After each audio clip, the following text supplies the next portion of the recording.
So first insight I want to share with you. So again, it's just a few insights you can see in the full reports, and you add the address if you want to download it in the previous slide.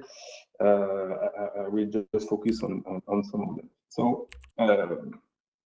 first key finding that I want to share with you is how VR, because we mainly talk about VR in these topics rather than XR and rather than MR and AR for sure, but how VR can contribute to improve the experience for sport follower fans inside and outside the stadium, and how we could simulate an in-stadium experience outside the stadium. This is something most of the users are looking for.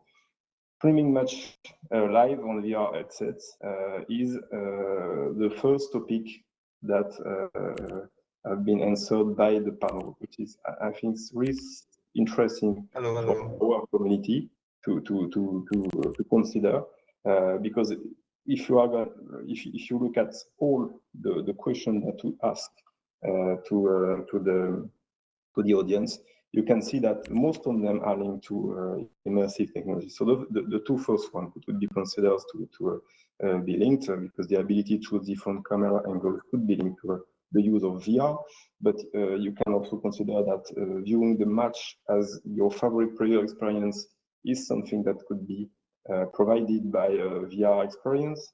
Experiencing previous match in 3D through a mobile application, competing virtually with players and assessing one's skill using VR headsets. Those are topics that could be linked to immersive technology. We'll see that for sure. That will mostly address the younger ones from the fans community, as we can imagine. Okay, it's good. So as a conclusion regarding how we can link sports and esports, because there's a debate around if we have to consider sports as a sport or if it's something totally separated. We asked the question to the sports followers, and on an average, we had 34% of sports fans that have already worked in sports, and only 23% of them have played one. So we can see that it's not at this stage a strong link between sport and esports. That's part of the answer that we asked to the panel later in the presentation. And we can see that when it comes to analyze the age of the audience most interested by esports, that the share of fans who have sports increased to more than 50% among the younger fan age to 18 to 35 years, and it decreased drastically to 11% for the fan above the age of 50. So that could be quite normal, but I think that the conclusion of this study is that for the following years, there will be a trend, and the new generation will probably close the loop between sports and sports rather than the old generation. So in the future, that's part of the answer that we are asking us today.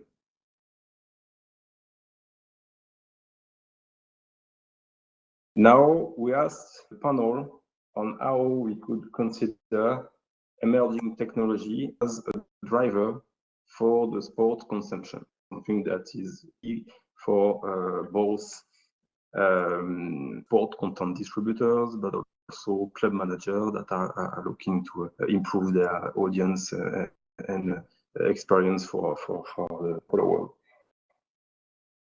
Clearly, if you look at this slide, you can see that that's interesting to see that the three first topics would probably increase the audience, not in stadium, but mostly outside the stadium, because this technology would contribute to improve the experience on tradition rather than using traditional TV channel. Can improve the experience while you are streaming and while you are using social media.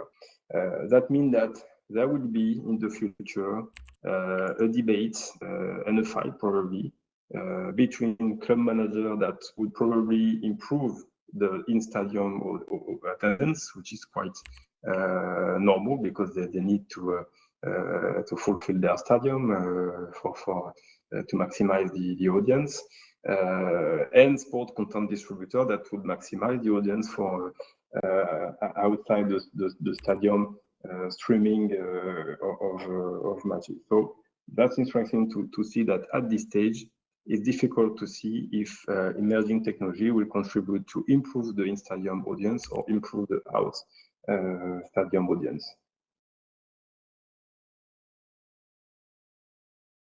And to conclude,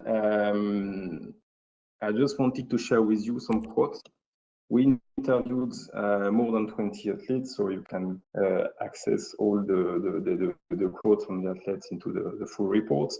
But I think that these ones are interesting to consider because they are talking about they are professional players for sure. And when it comes to analyze how emerging technology and especially AR, VR could contribute to not only improve the player performance, but also improve the player safety.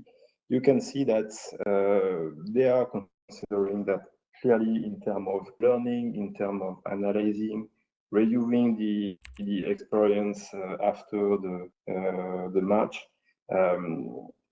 Using virtuality is probably something key to be considered by clubs, sports organizations, and they consider that that clearly improve both performance and their safety for the different perspective, different experience, and not only regarding the immersive technology, linked to the capability to use the data thanks to all the capability we have, collect data, analyze data thanks to IoT and AI. That's probably something huge that could contribute to improve the analysis and match after match, prove the way they can train more efficiently, anticipate the injuries, and something probably to be considered by the club and the sponsor.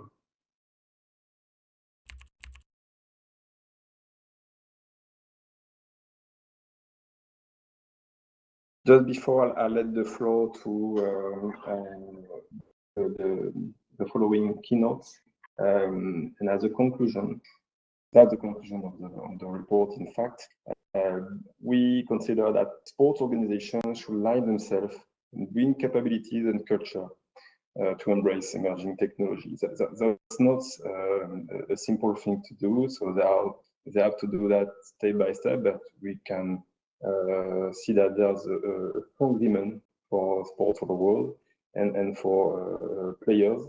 So first, they should invest time, not only time, but time and resources in supporting the shift towards technology, digital-driven culture. They should upskill employees for that. Second conclusion, they need to share information about sport organization for a greater innovation and better decision making. That means that it's a global ecosystem. They need to spend time to exchange each other. They need to align themselves between the different organizations that could contribute to that. And the last one, and that was the point I mentioned in the previous line, data is key. Data is everywhere in the sports, and the capability to manage the way they collect the data, they analyze the data thanks to AI, they could use the data thanks to immersive technologies for every player, for every fan, is probably the key to explore the new business model they should rely on if they want to maximize their growth in the future. So that's the conclusion of this report. Again, feel free to download it. It's for free on our website. I share with you again the link you can see here on the top of the slide, so you can access it. Now I will let the virtual floor to Jean MARIOTTE from After H, who will talk about the future of eSport, and you can consider VR eSport as the future of eSports. So, Jean, I'll let you the virtual floor. Hi, everybody. So this is my first virtual conference. Remind me the second life experience. It was a long time ago, but I was a student and I was already passionate by tech and virtual stuff. So yes, I'm going to talk about VR eSport and what we are trying to do with this new practice, and try to talk with you about VR eSport and eSport, the classical discipline, and what are the challenge and what we are doing. So to start, just to remind this Super Bowl last year, it was 98 million spectators, which is a lot. And for us, well, this year it was not this, but last year it was great. It was 180 million spectators for the Champions League. And what is interesting is to notice that last year, end of the year, the final of League of Legends, the World Championship, was 150 million spectators. And it was in Paris. Maybe some of you who are fan of the game went there. And that means that today we are still talking about like gamers, like they are nerds in their garage, and it's a niche, but actually we can say today eSport is mainstream. So it's mainstream in Europe, and France is one of the best country in Europe to play eSport. We have more than 7 million fans and eSport players in France, and we are the first Europe country to stream eSport on Twitch and other platforms. What we can say too is we have some pro teams, and the value of this pro team is incredible, crazy, insane. Like Team Salome, the value is like $400 million, and they are like crazy cash price, like in Dota, 20 million cash price and everything. So this is Fortnite put 85 million, I think, dollars in cash price last year. So this ecosystem, but in terms of show, you see these pro gamers, and this is why today we have a lot of issues to put eSport to the general public, let's say. And the last thing is obviously even we have great show. When you see a soccer player playing, he's moving, he's doing some crazy stuff, and here you can only see what he's doing in the game. But if you are looking on him, he's not moving a lot. So this is not a crazy show to push. Still, we have great show because like we saw in this League of Legends, it was really good. But this is also an issue. And now, what about VR eSport? What brings VR eSport into that? So just to present myself, I'm Jean MARIOTTE. I'm the co-founder of EVA, like eSport Virtual Arena. We are 4 founders. Now we are more than 20 employees, and we are trying to be VR eSport pioneers. We raised money last year, about 2 million, with a fund called Trust eSport Venture. And we have launched at Paris Games Week last year our new product called EVA Stadium. And with this project, we try to the slides. I will share the slides on the chat after my presentation. So yes, what we try to do at Paris Games Week is to build a world premiere on VR eSport. And because we know free roaming, we know a lot of we saw already PvP and shooters in VR, but what we didn't saw, it's a real show with a stadium, with stands, with public, and to bring everything we have in eSport on VR. So what we build is kind of crazy stuff, and I can tell you we decide to do that more or less 3 months before Paris Games Week. So it was a really challenging to do that.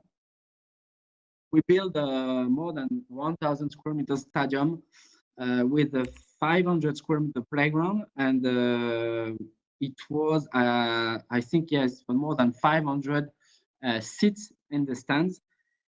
And inside this, it was a PvP game called After Edge. We made this game too, and it was a competitive. It is a competitive game, and we were playing 4vs4 in domination mode. I have a video actually, and I will show you in the chat, because we didn't reach to. Yes. Here the video. We didn't reach to push the video in the slide in this interface actually, but you will see on YouTube when I'm speaking. And so basically, what we made exactly is a 500 square playground. The player is equipped with a backpack, headset, and there is some big screen you can see, and a lot of public watching.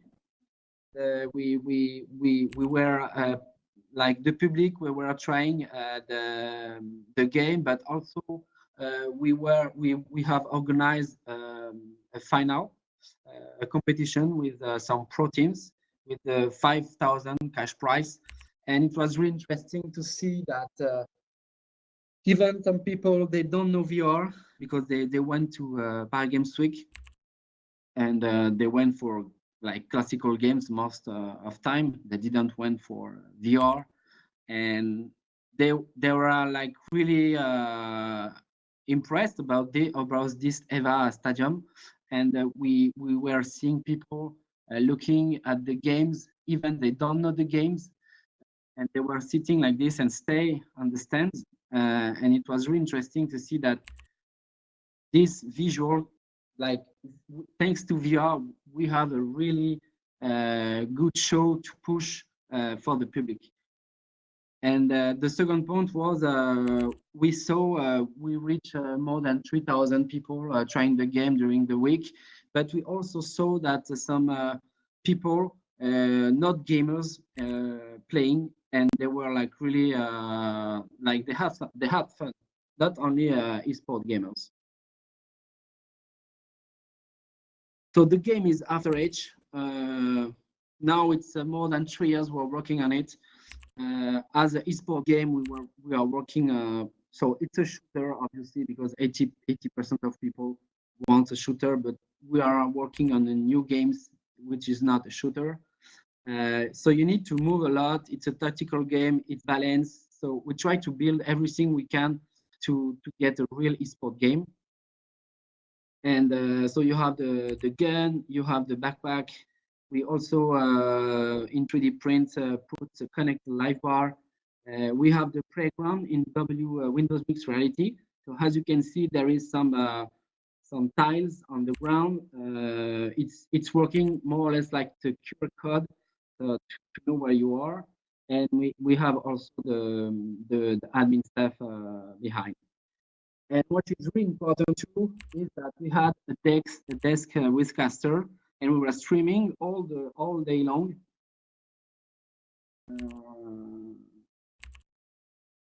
I'm looking the chat at the same time. Yeah, and yeah, I see like we have some tracking issue in WMR, but I can assure you we cracked the code, and it is really it was hard to do actually on the 5 parameters playground without drift between players, but it was we made it and it was working really good. So yeah, we had a deck, some caster with a desk, and we have we build also a spectator mode, which is really important. And this spectator mode allows you to see behind the walls, so you can see the action. And as you saw, we have some big screen. We had some big screen to push the video, so you can see the real movement of the player, and at the same time, you are able to see what he's doing in real life, in game. It was really a success. We had a lot of press and everything, and actually we didn't expect to have this success. But the real good thing is before this Paris Games Week, I met some eSports gamers, and they were like not really convinced about VR because I don't know, they just think like it's just for casual game and stuff, and they don't see eSport games into that. And yes, we saw that this time they were really convinced about the game, and the power of influencer to bring people is insane. This guy in Oxtag, he came, he's like 16 years old, and he bring like more than 1,000 people with him when he was playing. So it was really insane. Vote allocation. So now our goal is to push this technology and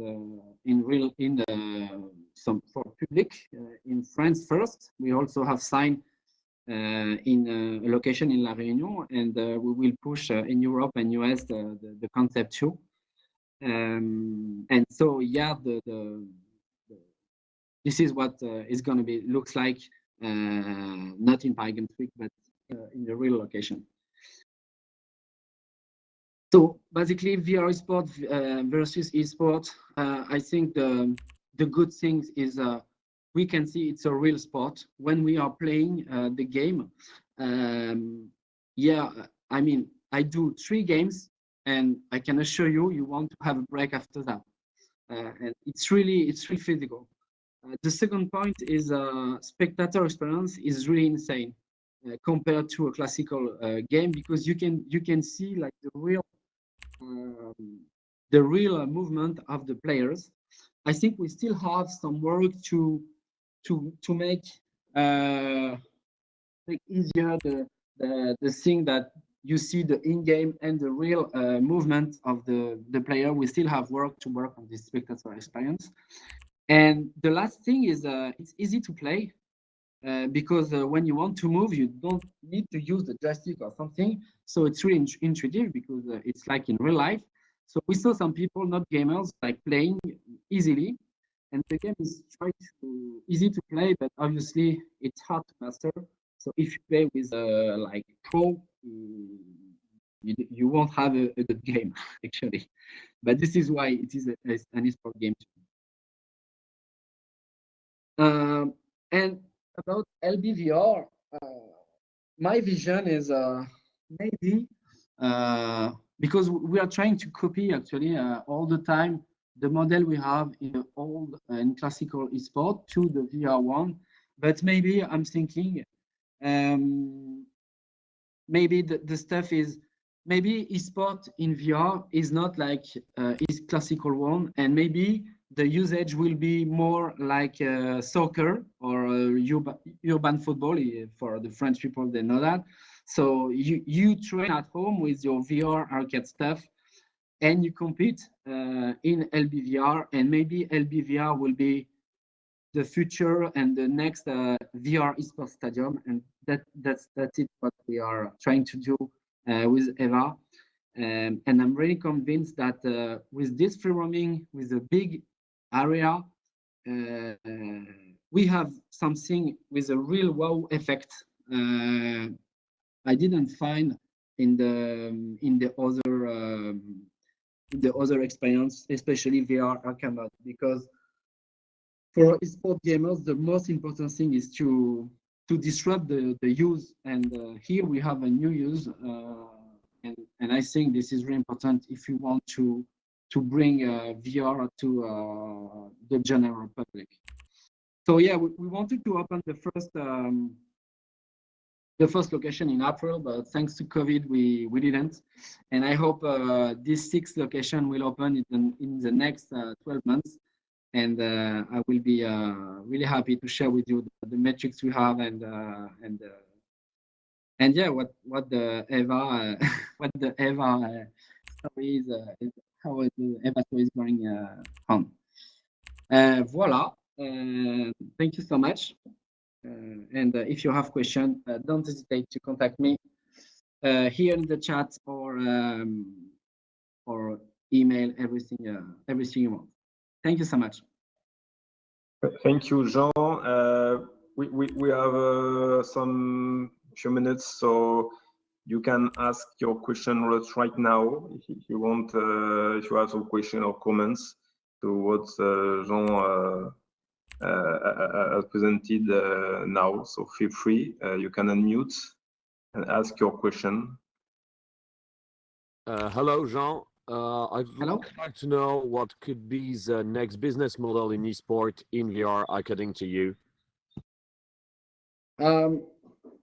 Well, for now, the business model is not it's like cinema, I think, for us actually.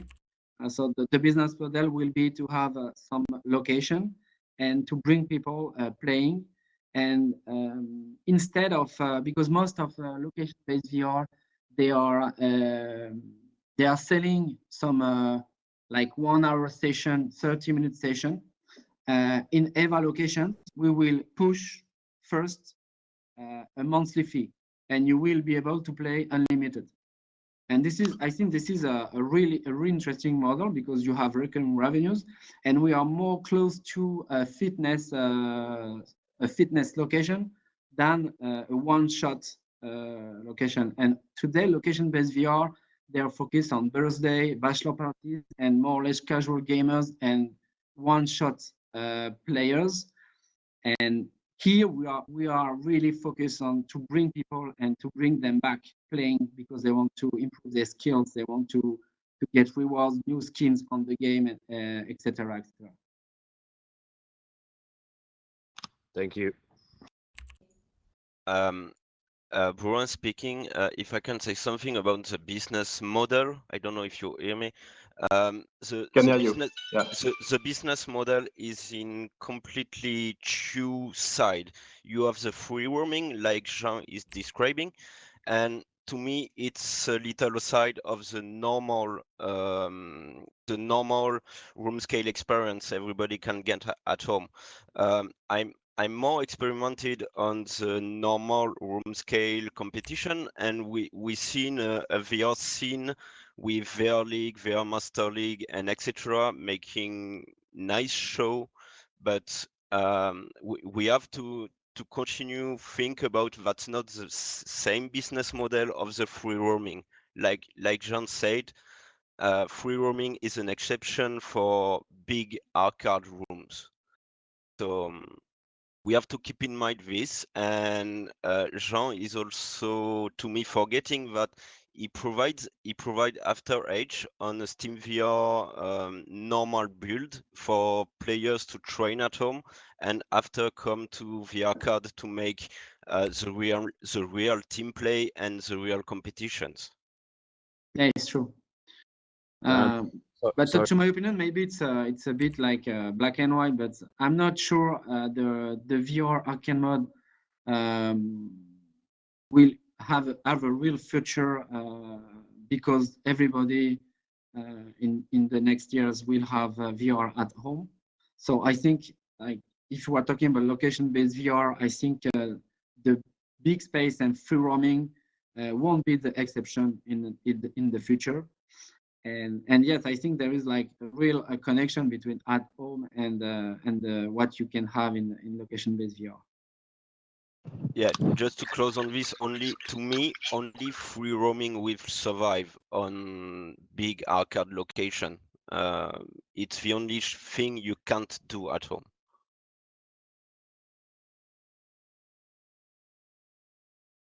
Okay, yes. Last question about. Hello, yes, Jean. Last question, please. Yes. Jean-Noël from Wanadev. How are you? Hi, Jean-Noël.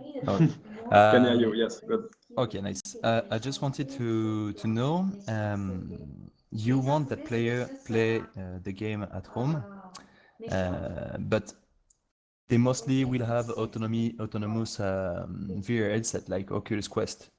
Do you plan to adapt, or it's already done, After Edge on Oculus Quest? After Edge, if we want to push After Edge on Oculus Quest, basically we will need to divide by 30 or 50 the number of polygon. So yeah. I can assure you it's a huge work. So for now we didn't plan to do that for now. And to be honest, for now the at-home strategy is not like a real strategy because the rate of people who have VR headset at home is really low, and we think that the focus is really to bring people playing like they will do like tennis, soccer, or another sport, and we think we have a real model like this. And the at-home business, I think it is in the next years. We will see how it's going on. Yeah. And at this time, we will have an Oculus Quest capable to run After Edge. I hope. yeah, maybe the next generation, maybe. Exactly. Okay. Thank you very much, Jean. Okay, just one more question, last one. See someone have another one. Yes, I have a question. Sorry if you already answer it. I wanted to know if you plan to enhance current real sports like I don't know, basketball, football, maybe to have some advertising about your technology, or the plan is really to create something completely new. Sure. We start by a shooter because everybody is looking for a shooter, but we also know that if we want to convince parents to bring their children to play, we also need to have not shooter games. We will have a proto in next month of a new game, which is a cartoon game. It's a competitive game, and it's not a shooter. Tell you more about the gameplay, but yes, I think we don't need to copy the sport like the soccer or the basketball and stuff like this, but I think we need to invent great gameplay in which you need to move yourself, and obviously it has to be competitive because we are pushing only competitive and player versus player games. But yes, the next game it is called Fit Robots, and yeah, I'm really excited to play this game. We try already, and it is really fun. Okay, thank you.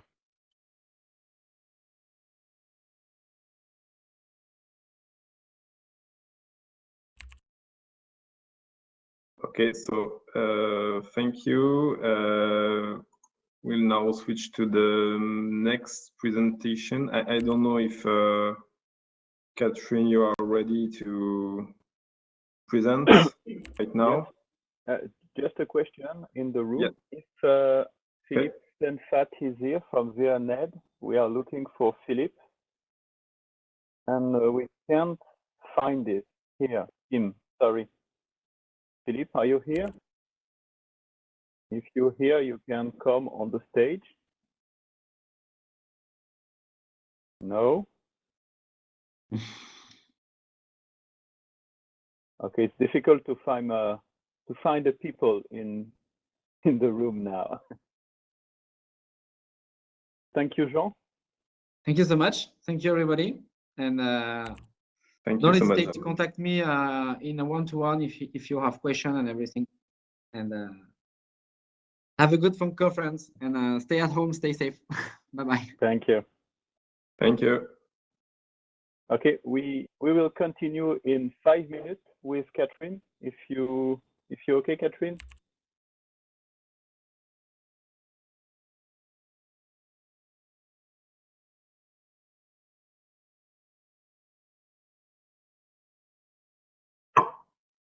Hi, welcome everybody. I'm Katie HOOLAHAN. I'm here today to talk about the gamification of virtual reality and using it for improving physical and mental health.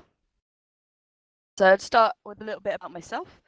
I did my applied sport and exercise science degree as my undergraduate, and then went on to do a master's in biomedical engineering, where I focused on using gamified VR for easing chronic pain. And I actually presented this at Laval VRtical last year, and you'll be able to find it in the conference proceedings if you're interested. So after my undergraduate degree, I didn't really know what I wanted to do. I knew I wanted to help in sport and exercise in some way, but none of the jobs really appealed to me. And I'd heard about the big problem of lack of adherence to exercise all throughout my degree, but I didn't have a solution. And that was until one of my friends bought a HTC Vive in 2016, and I tried it for the first time, and I was completely blown away by the immersion of it and how it got people moving. It got me moving, and I instantly kind of clicked and thought, okay, well, virtual reality is a great solution to this adherence problem to exercise. So once I'd finished my biomedical engineering degree, I started Virtually Healthy with a goal to use gamified VR for fitness, rehabilitation, and therapy. So it's recommended to do about 30 minutes of exercise per day, so a total of 150 minutes of moderate or 75 minutes of vigorous exercise each week, and then strengthening exercises another 2 times per week. But only 27% of UK citizens and around 23% of US citizens actually meet this recommendation. That's such a tiny amount, and when you put that into like exercise programs that are prescribed for health, you get similar adherence rates. And when exercise is being used as a treatment, if people aren't adhering to those exercise problems, health outcomes become a lot lower, and we end up with people staying sick and not getting any better because they aren't putting in the effort, which is one of the major problems that kept coming up in my undergraduate degree. So people will have a lot of barriers to taking part in exercise. So they might not have the time, they might be very busy at work, and then they would rather prioritize sitting on the sofa watching TV over doing exercise. That's because the priority of exercise isn't high enough for them. They might have a lack of motivation, they might be affected by mental health issues. If they're a bit overweight, they might be self-conscious about their body image, so they might not want to go to the gym and exercise in front of lots of people. If someone experiences a chronic pain condition, exercise can generally be a lot more painful, so they might avoid that. Some people might just not enjoy exercise, like going to the gym isn't exactly a fun thing to do for a lot of people. And then you have the access to facilities and cost, which are big barriers to some people. So how can virtual reality help? Well, virtual reality has shown, research into virtual reality has shown that immersive VR can actually distract you from mental and physical pain. So there are a few studies that were done that showed that there was a big reduction in pain whilst exercising in VR. And I think it was up to a 60% decrease in pain after using VR. And there are studies that have shown that it helps with anxiety and depression and mental health. Believe there was a big study into VR for mental health within the NHS fairly lately. So the theory is the gate theory of attention, and VR absorbs and diverts attention away from this pain. So because you're putting so much attention into this immersive environment, that attention isn't there to then focus on the pain that you're feeling. And therefore, the perception of pain is reduced greatly. One study even mentioned that VR might even change the way that the brain physically registers pain. And research stresses the importance of gaming and playing elements in VR interventions to reduce pain. So that brings me on to the use of gamification. So gamification is the use of game-like experiences that promote flow, mastery, achievement, and intrinsic motivation.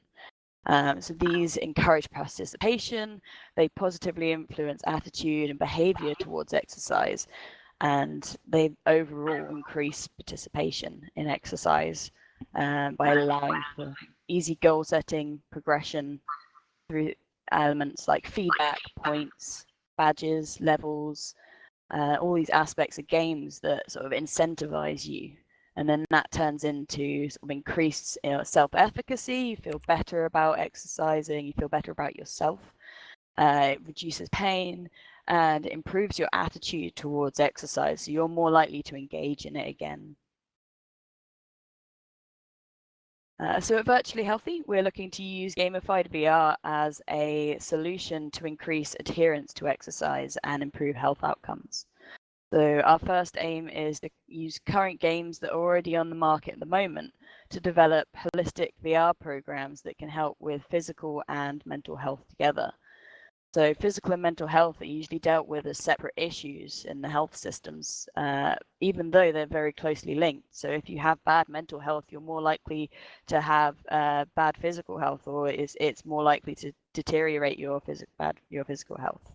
If you have bad physical health, you might have mental health problems that go alongside that. And I feel like those two things should be treated more together than separate. Our idea of using games that are already out there is mainly just to increase the amount of content available for sort of healthcare and fitness. And our idea is to then create an app to allow health professionals to create custom programs for their patients using our data for each game. So we are currently conducting a research project into the movements induced by VR games, as well as exploring psychological aspects. So this is all currently self-funded, and then we'll be seeking investment to continue development of our programs and continue our research once we've completed this first project. First project, we were sent over 40 games by developers to include, and once a week over the course of 20 weeks, we had 20 volunteers coming for an hour a week to spend 40 minutes playing different VR games. And we were using motion capture suit and wearing a Polar H10 heart rate monitor. Unfortunately, we had to curtail this about 2 weeks early due to COVID-19, but we still have quite a lot of data, and we hope to continue and finish the last remaining games in probably next year or when we can. So they play a couple of VR games, and then they answer a questionnaire about each game, and we can look into the psychological aspects of each game through this. So we would ask questions like their perceived exertion using the Borg RPE scale, so we can compare that to the heart rate and see if perceived exertion differs from actual exertion whilst in VR. We ask about the enjoyment, the stress levels, how motivated they felt within the game, how much effort they felt they put into the game. So those sort of questions that we asked on the questionnaire. So we are only just beginning our data analysis. We have a lot of data to go through, but I thought I'd share just a couple of bits that we have found or that seem to be coming up. So these are still subject to further analysis. So these aren't necessarily in-depth analyses, but these are just some of the points that have come up. So in some cases, we actually found that the heart rate is observed to be lower than the initial resting rate whilst in VR. So during the lulls between playing games, heart rate might actually drop to lower than the initial heart rate was recorded. The initial resting heart rate was recorded.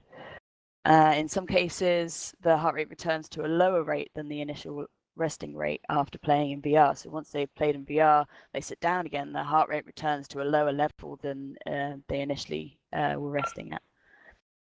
Two of my participants that had slight limitations to their movements actually commented how they felt that they could do more in VR than they could in real life.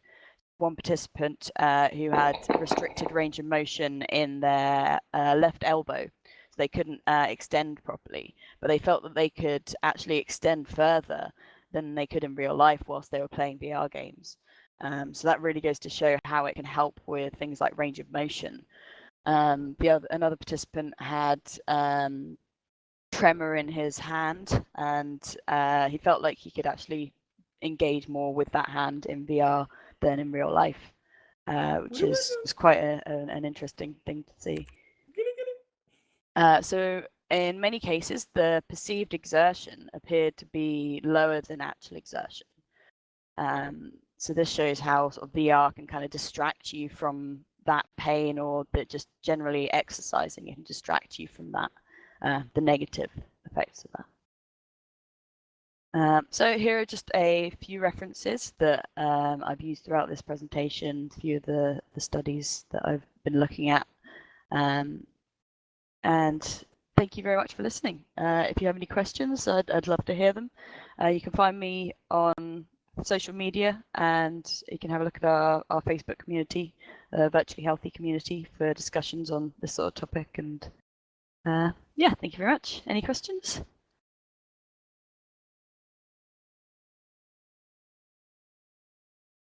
What do I select? I have a question. Can I speak? Yes, we can hear you. You can speak louder. Okay. Yeah, I want to ask if you ever tried to measure also different physiological parameters, not only heartbeat, but also kind of skin conductance. So we haven't measured skin conductance, but we are looking at the movements induced by the VR game. So we have motion capture data that will be looking at things like the range of motion that each game induces, the velocities and forces around each joint, what muscles groups are involved in certain games in each game. So that's more what we're looking at, as like the movements side of things that we still have a lot of analysis to complete. Okay, thank you. And another question, do you have also considering modifying the difficulty of this kind of game or of the exercise of the people that are doing it? Modifying the games that we're analyzing, you mean? Like modifying the game difficulties according to, I don't know, or the performance of the players or about the physiological parameters. So for example, if you see that the player is stressed, maybe you lower the difficulty or you augment the difficulty if you see that the player is maybe too comfortable in the exercise. Oh yes, yes. So what we're looking at doing is creating VR programs for specific health conditions. We might have a program for chronic pain. We might have a program for helping with mental health. Might have one for sort of back pain, things like that. And our aim is to have an app that would allow health professionals, so say a physiotherapist, maybe a PT, an osteopath, to actually customize those programs, create their own, and develop their own ones that are more specific to their patients. Okay, thank you.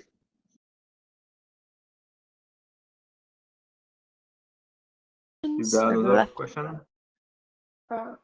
May I ask something? Yes. Yes. Hello. Somebody else. You go. Please, we have the time, so please ask. No problem. So who asked? Okay, Justina, it's for you.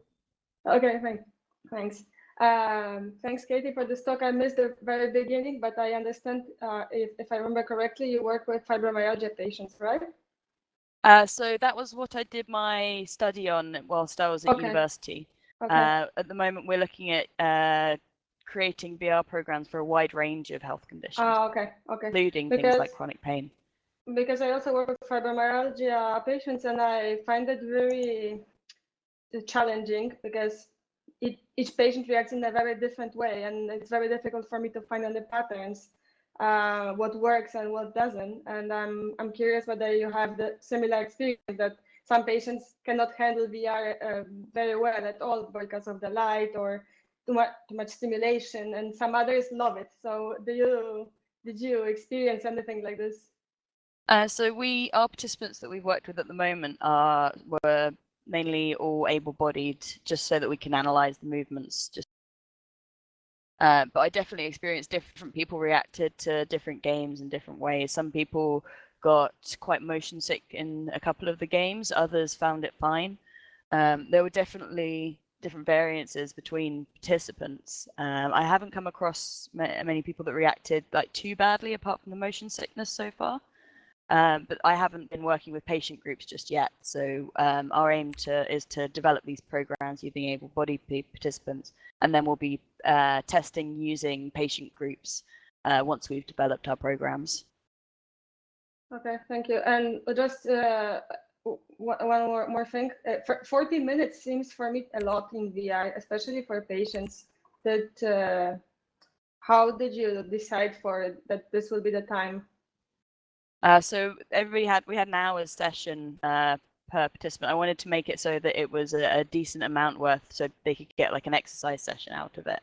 Participants were able to take pauses and take breaks at any time they wanted to. And while we were switching over games, they would probably be out of VR for about 5 minutes as well.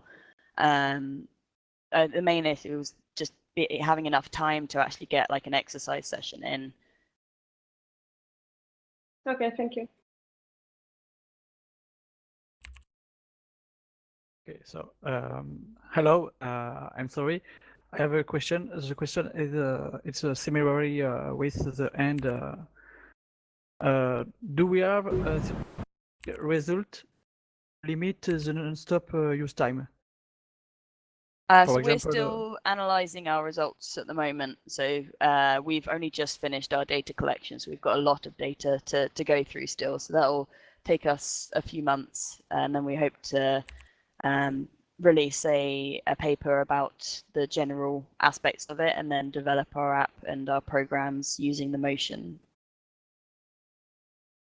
Okay, no problem. Thank you for your answer. Yeah, I had a question. Sorry, I had a question that I wanted to ask. You mentioned since you mentioned VR in gamification, I was remembering a movie that I saw like a couple of years ago with Bruce Willis called Surrogate, where it was this idea of people augmenting themselves into more proper life. Sorry, could you repeat? Yes, because I got a notification saying something here, and I'm just gonna repeat everything from the beginning. So you mentioned the gamification of VR, and I was thinking about a movie that I've seen a couple of years ago called Surrogate, which it was about a story where people augmented themselves into another person, which this person would have a proper life functionality. I mean, like going to work, having social interactions, and so on. So my question is, what kind of stories are filled up or probably are constructed into these games, like VR games so far? Testing. So I guess like you mean like as like avatars and have yes avatar that they can almost level up and yeah. Reward system. So that's kind of what we're thinking about through have like this avatar that and this track your rehabilitation, your fitness.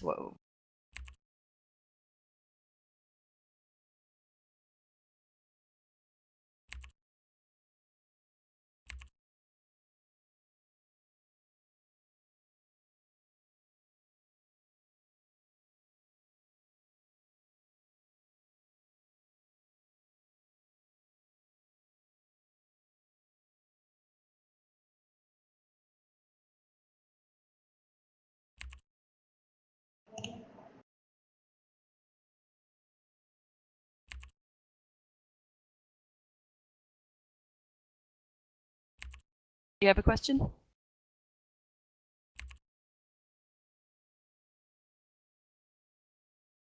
No more question? Okay, so I suggest to thank you so much, Katie. It was really, really good. So feel free to ask for more questions to Katie. She shared with you her mail, so really good. I suggest to give the floor to Philip if you are now ready. Philip, can you hear me?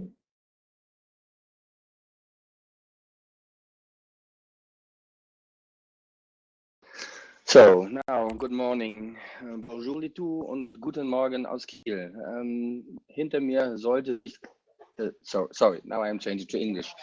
In the background, there should normally be the first screen with adapting e-Handball-Technology helps development. But because of technical issues, you see only that graphic slide. So I have no plan how to fix that at the moment, but now then we are starting. Today I would like you to introduce you to e-Handball. Technology helps development. After a short education introduction, I will go further on with our e-learnings and come then to the use of virtual reality inside the European Handball Federation and ending with the main project, e-Handball. And after that, a final consideration.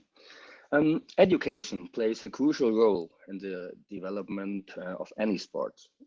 Since the existence of the European Handball Federation, education was always at the first stage of every mission inside the European Handball Federation.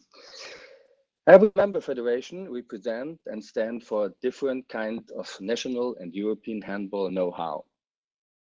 Those individual national handball schools, philosophies shall be made use of by involving experts in order to contribute to the variety of handball education in Europe. Handball know-how exchange and transfer in Europe shall be fostered as an EHF service for the EHF member federations by making use of national and international handball experts, as well as external lecturers from sports science, medicine, other sports, also from the economical side, marketing, equipment suppliers, and the main focus is now in every sport on media, press, TV, internet, and also virtual reality. For this mission, the EHF created the EHF Competence Academy and Network EHF can. There behind you see now the EHF family. Alô, estava sem o microfone. Agora já consigo escutar. But then we go on. Fora aqui na sala, corta o outro áudio. Sorry, please cut. Don't use your microphone during conferences, please. Sorry, Lars. Okay. Okay, pas de problème. So I will go on with the new technologies and its tools. It's now possible to teach in different ways that in the past did not exist. For example, today all the courses organized by the EHF and also the national federations for coaches, referees, delegates, or managers use videos and its contents and presentations. The visual education process proved to have enormous success in the last years. Behind you see our Ilias, how we are doing it today. The EHF has a very good platform with documents, videos, and also other materials. Now this is used through a new methodology and pedagogical process named e-learning. According to the Cambridge Dictionary, e-learning is the learning done by studying at home using computers and courses provided on the internet. So it's like our conference today, a corona thing. Being asynchronous, the graduates have access when they want. The tutor lecturer teaches through forums, messages, documents, and many other tools that the e-learning platform provides. If it's synchronous, then the tutor and lecturer students have hours where they are simultaneous. That's like we are doing it here, synchronous.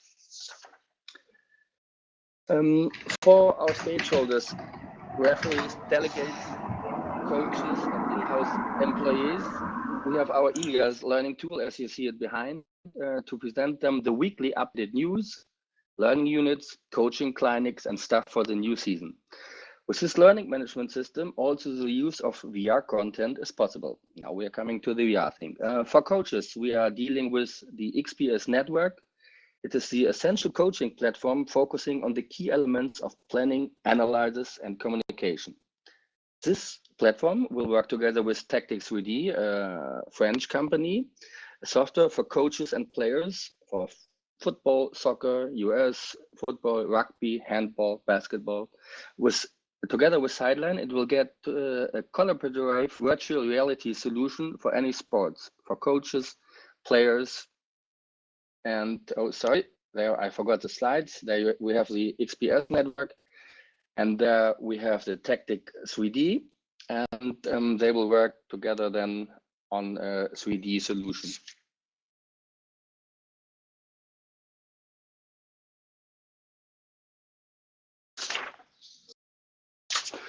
When we are coming now to VR, but new challenges are coming. Virtual reality glasses will be used to play virtual handball. This will give a large range of opportunities to help to develop handball, entertainment, training, education, and other things.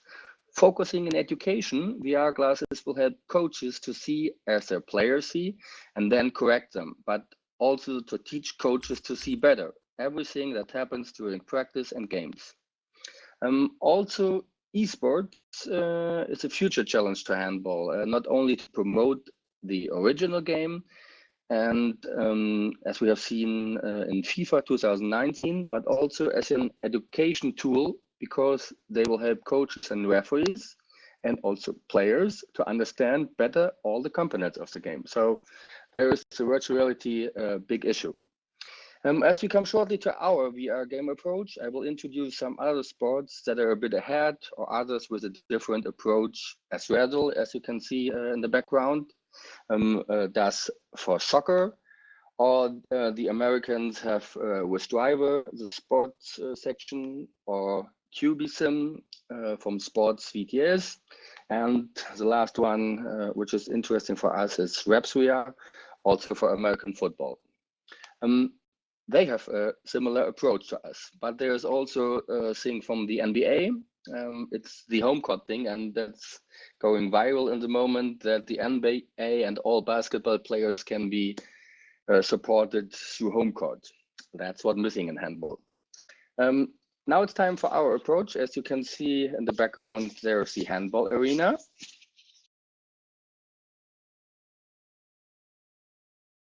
Since 2019, we are working on a virtual handball twin. At the moment, we have our first demo set for the Oculus Quest produced, as you can see in the on the screen. In this early stage, you can visit one handball arena, throw from every place inside the playground.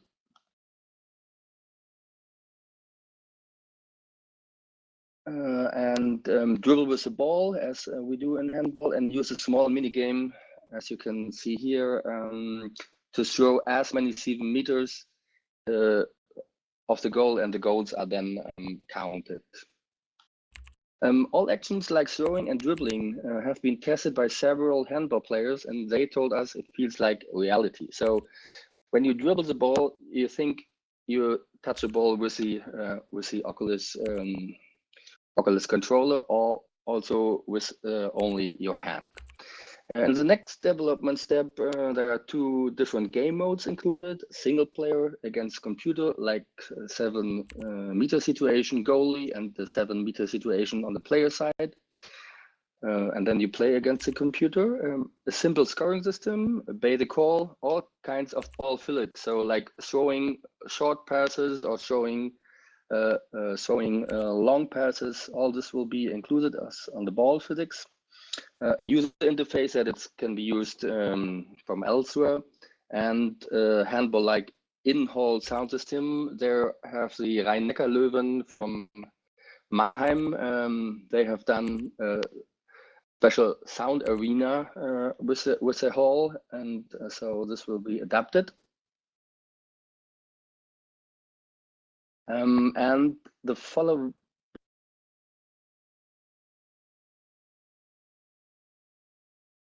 includes multi-user function for goalie and player, and advanced arenas, advanced user interaction, so you can do all the things maybe on the multi-user side, showing to another player all this stuff, and the game plus size scoring system. Hello. And score savings. And the last development step before the first version will be rolled out, there will be improving for screencasts, that you have it on different monitors, advanced physics with rotation of the balls, throwing techniques, and as we have here, also avatars, shirts, original player faces, and more arenas to make it, for fan engagement. As we would like to present the VR game for the next European Championship as fan attraction inside the arenas and before in shopping centers and airports, to get more fan engagement for people which are not familiar with handball, but it shall afterwards get in further development steps and the standalone game.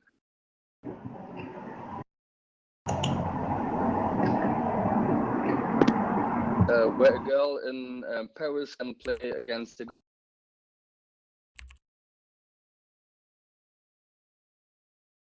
future. After this, it shall be possible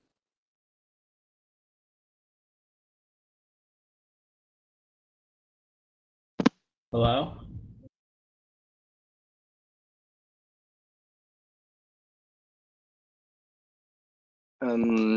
in the future, it shall be possible to have 7 people around the globe play against other 7 people in 2 teams in virtual reality. So it will be a real virtual twin handball game in VSport. And also the player, ball, and referee tracking made by Kinexon.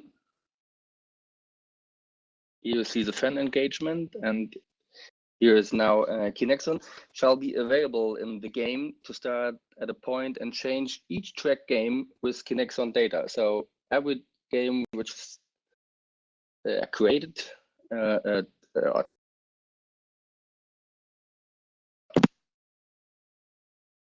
will be inside the game. So now we are coming to the conclusion. So now it's coming back to this. There's only my final considerations.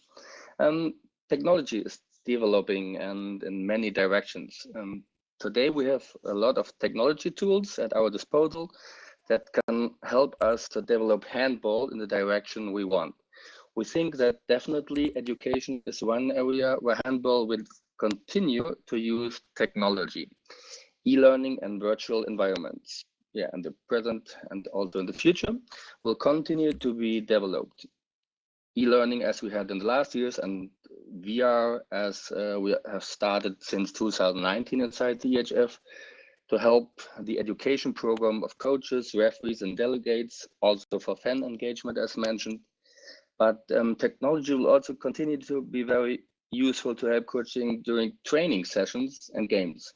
For every new need, companies will invent new tools, softwares, and materials to improve handball players' performances, as we have seen with Kinexon and the ball tracking and players tracking in the last years.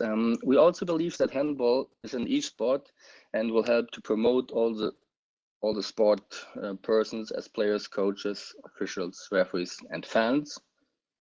And last but not least, through this new environment, handball can reach countries and places that with real handball would never have come so easy. Thanks for listening.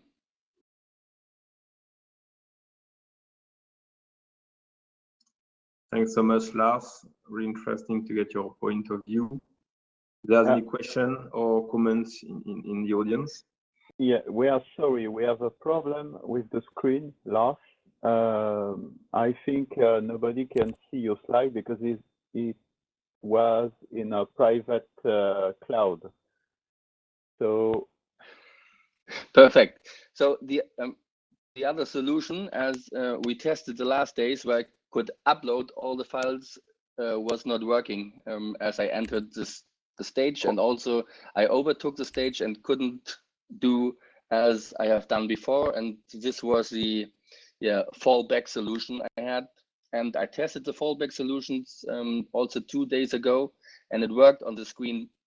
So I have no plan what was yes, sorry, but if you can put your slide on a public share, for example, you can put the link on the chat, so every people here will be able to see your presentation.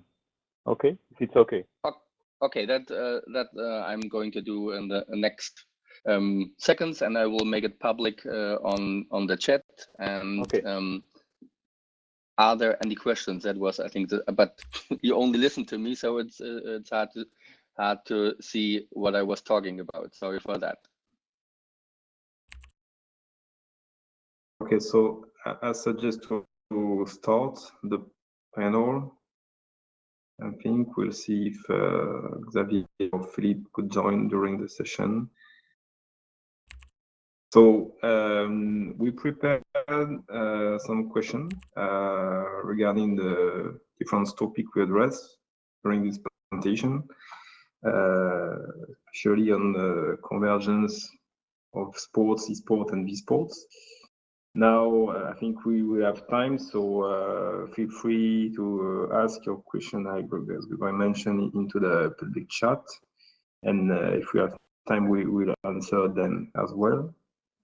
So I will share my screen in order to share with you the question you can see now. Okay, good. So perfect.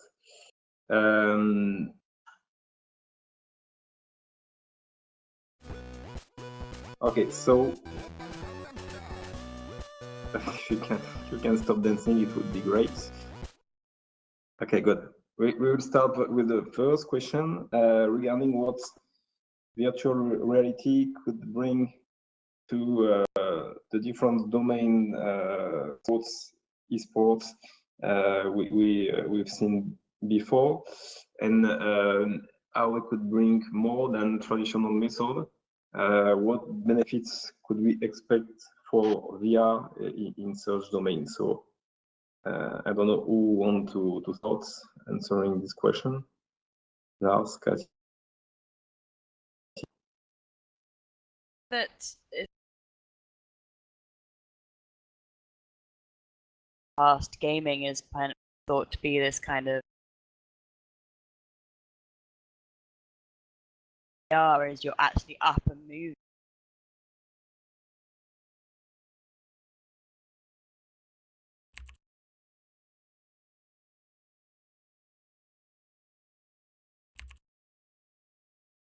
You guys are hearing me or when I'm speaking or not? Yes, for me. Okay. Now, yes. Okay, great. So Alex is out. I think yes. No, Okay. I'm there. Ah. Sorry, I have a crash. Yeah, I see him in the. I'm coming. But Yeah. I'm so far. Okay. Cool. Sorry.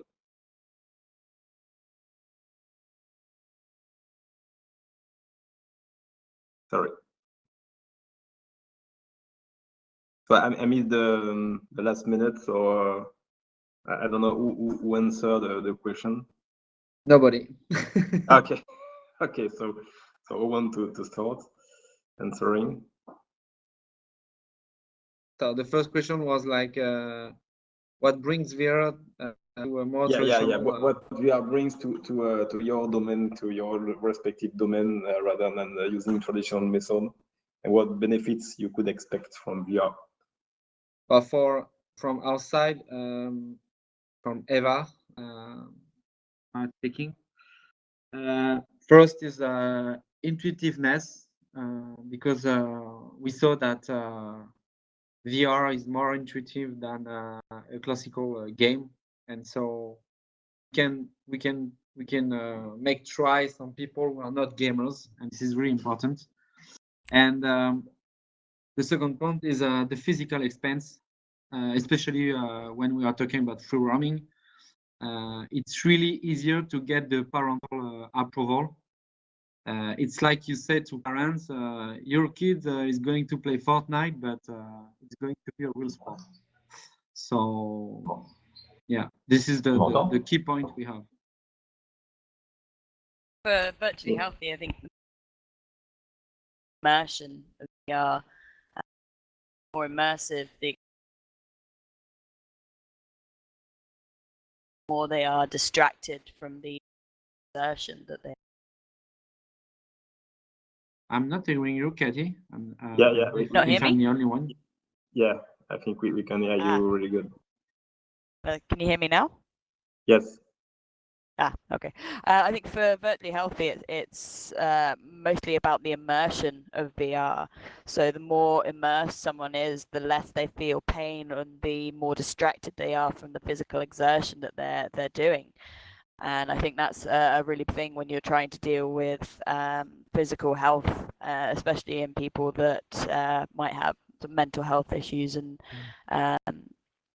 they might not be ready to engage in activity, but they might be ready to engage in sort of a game and immersive experience. And for us in handball, it's for the player. So if you are just stand 2 hours in a arena and train together, you can have this. Or when you are injured, you can train at home. With in handball, we have got Spielzüge. I don't know the English word for that. Sorry. So we're acting on the game side, and these actions can be done in VR at home. Or for the goalies, they get the set where they how they can react to shooters during they are going to the next game, and all this stuff is interesting for a team sport like handball to use the VR system. Okay, good. Interesting point of view. So, next question. Okay, you can see, I think. Okay. So, according to you, what are the key points we need to address to increase the VR sport adoption for consumers, which remain a global question regarding all the other domain, but if we are looking specifically to the VR sports, how do you think could be the key point to address if we want to increase the adoption for consumers, for potential users, and actually including not only the younger ones, because as we have seen into the study we led, for sure the younger people are the main targets, the main users today. But now the question is how we can increase the footprints of VR sports globally. I think accessibility is a big one. So there's still a lot of people that haven't tried VR before, so they don't really know what to expect. I think just having like a place for people to go and try a VR sport is sort of important, the adoption of it. Yeah, that's right, Katie. That's the same what I saw as we invented the VR system inside the European Handball Federation. We have younger and older people, and the older people got the system and were blessed what they could do there. And we had an elderly woman. She is around 60, and she walked around with a VR system on and tried to pick up the ball, and all the other staff stood around, and it was so amazing to see that the elderly could also easily adapt it. And she was so hilarious, or she was so impressed what she could do in the world, and she forgot that the other people were staying around, and that is the amazing thing. So there should be more tryouts or something like that, or yeah, each sport. So as I can speak for handball, should, if the sport wants to get in VR, should have tryouts and yeah. That's what we're going with our VR game. So we want to adapt it for a European championship, as I mentioned, and also for the Champions League in handball, to have it for all the championship clubs that they can use it. And maybe THW Kiel can then play in a virtual thing, or the fans of THW Kiel can then play against the fans of PSG handball or Barcelona handball, and that's the thing. So it's getting to the masses. It's I think for me the biggest problem. Yeah, I think definitely, especially with things like the elderly and older people being able to enjoy the sport just as much, if not more than some younger people. I think the stigma around sort of, oh, you must be a gamer to be able to like VR games. I feel like that's a very untrue fact. There are many people in my research that are not gamers, and they've said that outright, and they've really found themselves surprised at how much they've enjoyed playing a lot of these VR games. Yeah, it's not only the gamers, as you mentioned. It's directly as you said. So it's the people which have played handball and now are 50 and can't do the active sports in such a big way, are also really into VR, because they can act slower and all the stuff which are they normally not can do on a handball arena. So they have to run and do all the stuff, and there you can only throw and make your figures as you have learned it in handball. The special throws, it's on handball. So that's it. Yeah. I think yeah. For us, the thing is, I saw two things. The first thing is, I don't see gamers a lot in location-based VR. Actually, I see most of time people and family who are discovering like casual stuff. So I think we can. For our challenge from our side is more about to convince eSport gamers to switch to VR, because the main thing now is there is a lot of skepticism about from eSport gamers about VR and what could be a VR eSport. For them, this is not a device that provides real eSport experience, and this is our challenge actually. So and for that we need to work on balanced game, skilled game, easy to play, hard to master, and I think we also need to invent new practices to disrupt the ecosystem and create really the wow effect we need. Maybe what we have now in VR in terms of gaming, actually, maybe it's not that wow, and it's not enough to bring everybody to VR. So it's a different challenge for us actually than you guys. Yeah, so that's the opposite side. So for us, who are coming from sports. It's, oh yeah, now we have the opportunity to have our sports in the virtual world. And I think this is, sorry for that, this is for me on the sports side, this is more esport than the other, but this is the point we can talk hours about. But esport, as it is mentioned from the esport side and from the game industry, is all game activities are a sport. And from the sport side, it is all sports which we can act in the virtual world. It should be V sports, and that's also the problem, naming. There's XR, VR, and all the stuff that people can't get in their mind what it means. And that's the thing. This is also a problem. XR, VR, V sport, eSport. There are too many names for. Yeah, it's not the same. That's the problem. But you have but to. But the difference between stage if you want. I know you chat me, but I can't see you. So you need to unmute your mic, Xavier. Yeah. Yes, sure. Sorry, Xavier speaking. Can you hear me now? Yeah, very good. Xavier, Okay, if you can sorry. introduce yourself briefly, it could be interesting, Yeah, because I think your point of view will be interesting in that panel.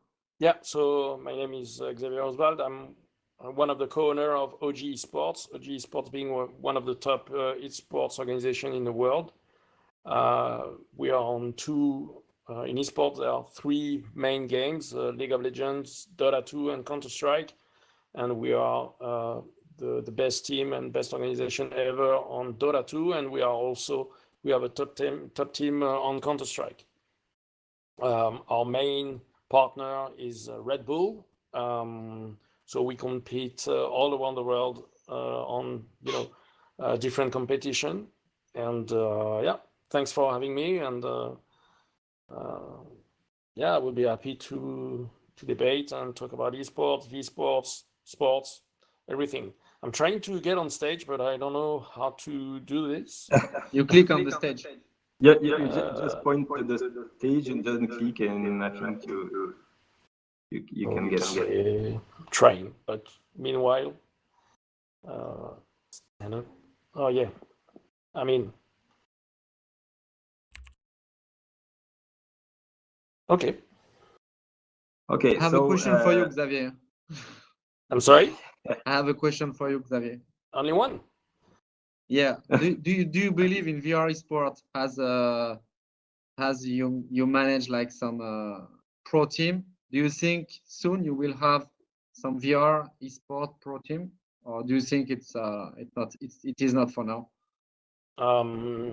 Okay, so I think so. First, we need to really differentiate esports and gaming. So, will we have publishers that will launch games in VR for sure? For example, one of the top publisher in the world, Valve, is going or has been launched his AAA game Half-Life in VR. Now, if we are talking about esports, meaning competitive and professional gaming, I guess it will take a lot of time, because you need, as in any sports, you need to have a full ecosystem, meaning a game. For sure, players that are either playing the game or watching the game and supporting teams. Now you need to have professional clubs that invest into a game, meaning hiring top-notch players, paying them. You need to have a publisher who has the will and the means to develop a professional scene, meaning tournaments, professional tournaments with cash prize. For example, at OG eSports, we are the second team in the ranking of cash prize, meaning that we won overall during the last 5 years. We won more than $32 million of cash prize. So this is like sports. We are a professional club. So I guess it will take a lot of time, and I think it's not for tomorrow that we will have a really successful professional scene on esports. First of all, because for now we don't have a popular esports game on VR. But to do the link between the topic of today, I guess that there is a huge opportunity for the sports ecosystem, the sports club, the sports federation, the sports leagues, to move into, let's say, gaming and esports through VSports, because it's easier for a club, a sports club, a sports federation to understand and to do the link between sports and gaming through VSports. That's what we are going to do with European handball. I think so. I think it's a great idea, because if you look at what esports club or esports leagues have been doing in esports, it's not so much for the past 3 years. So you've seen a lot of football club investing, or saying that they would invest in esports, but what they did really is just hire some FIFA players. So it means that you just, stay in your comfort zone by, addressing your fan base with a football game. It's pretty much the same in the US with the NBA, who has invested in creating the NBA 2K League, but it's still on basketball, right?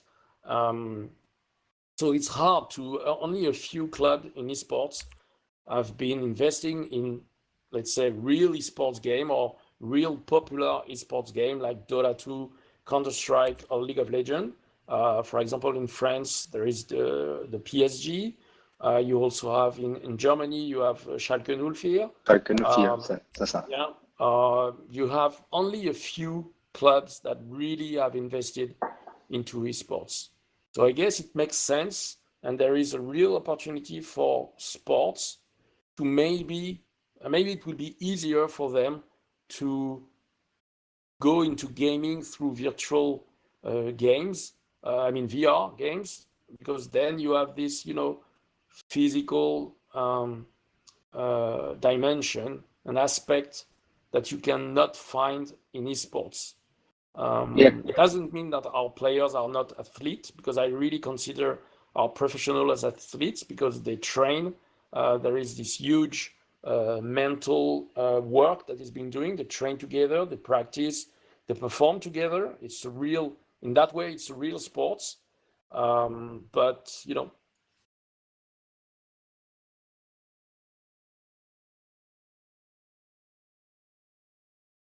So have you finished, Xavier? Sorry. I can speak for 2 hours if you want. No. Sorry, because the mic was shut down.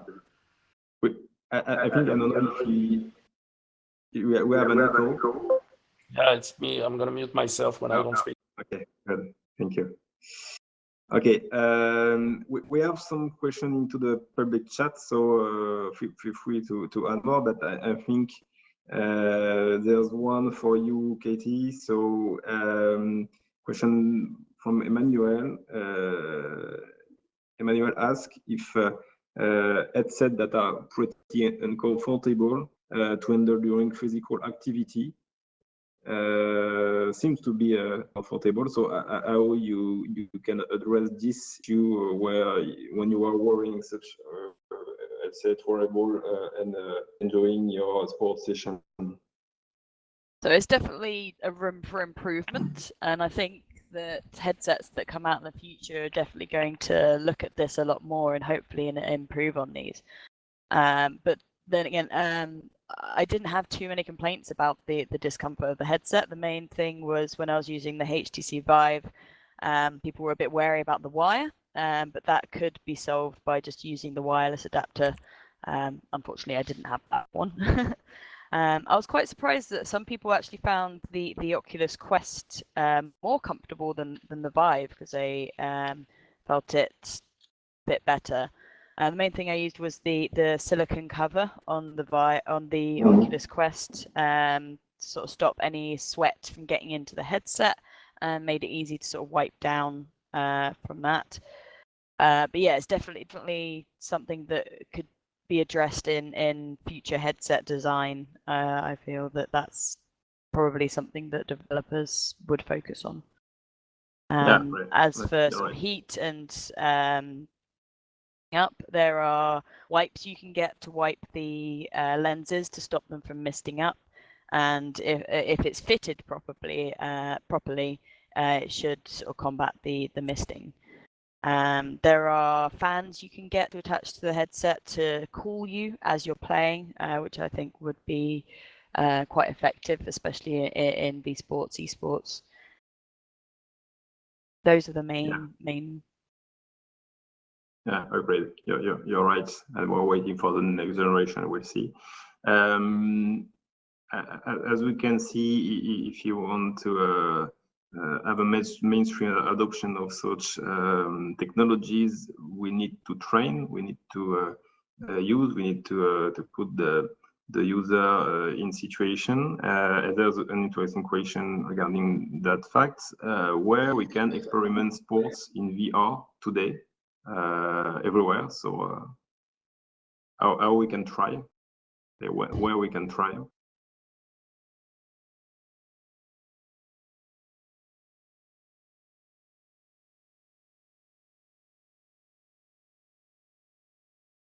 Katie, Jean, I think you can answer. Oh, sorry, I didn't hear that very well. I've got half a head. Can you repeat the question? Yeah, the question was, where can we try to use? Can we experiment sports in VR? Where can we try?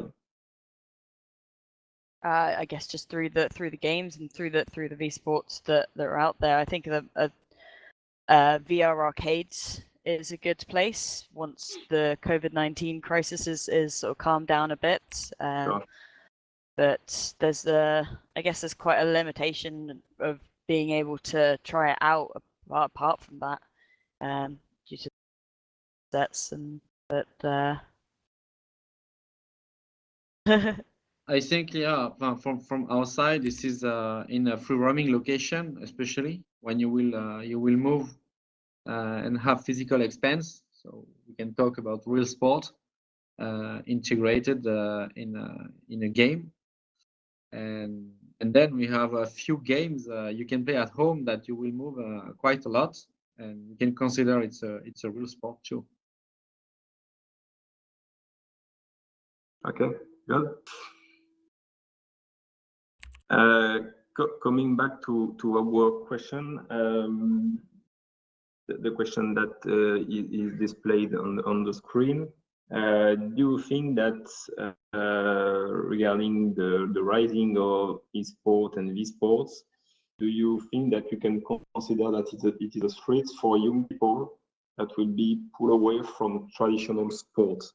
So can we consider that there's competition between traditional sports and eSport, VSport, and especially for the next gen that will be probably the most impacted?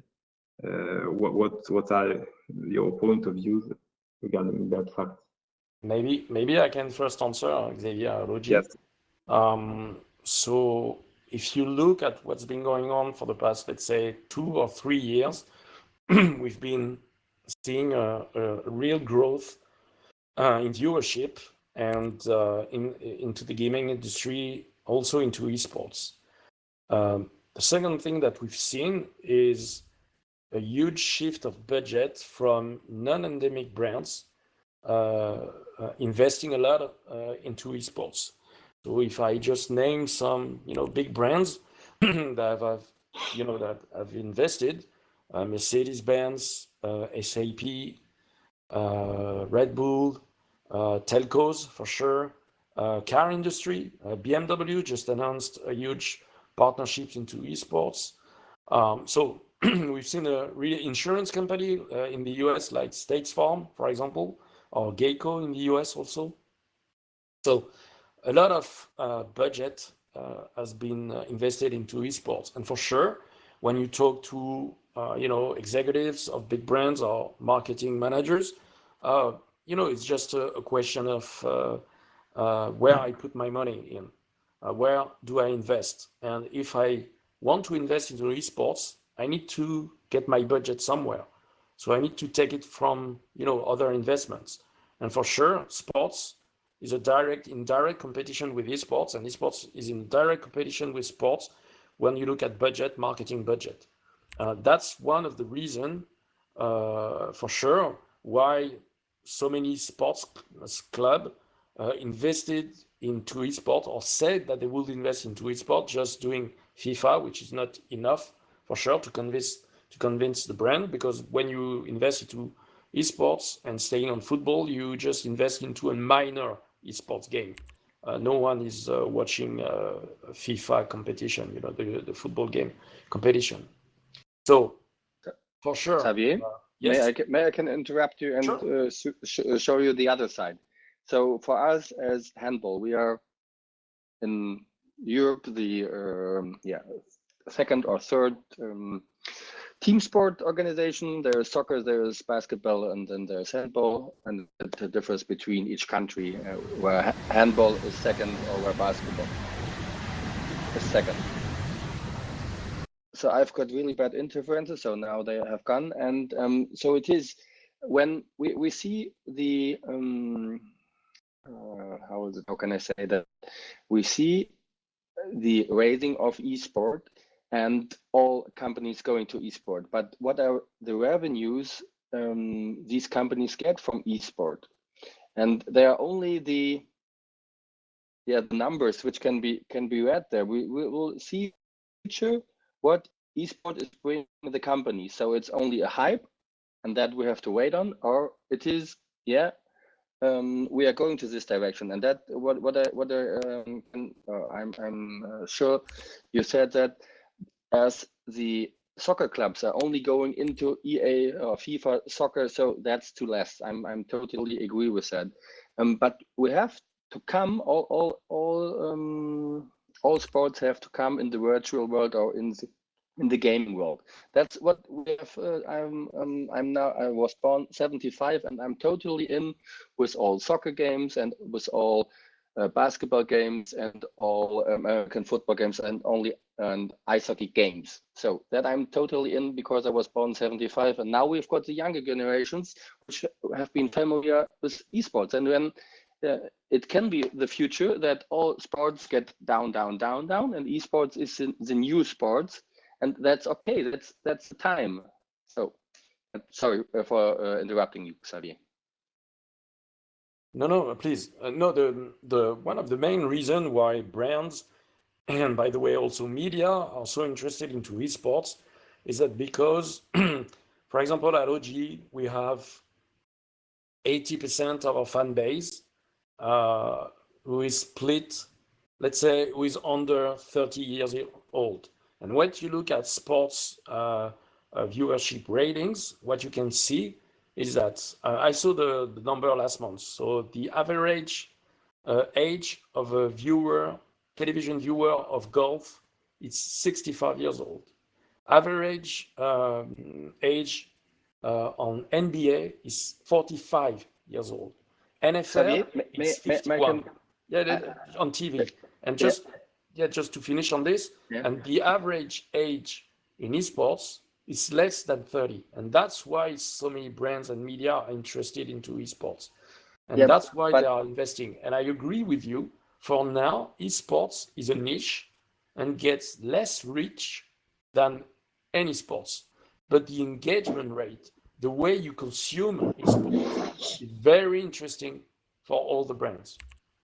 Yeah, but can you you said Mercedes-Benz and BMW, who are buyers of these cars? I think it's the elderly fraction and not the younger ones. Maybe I'm wrong, but yes, but you're right.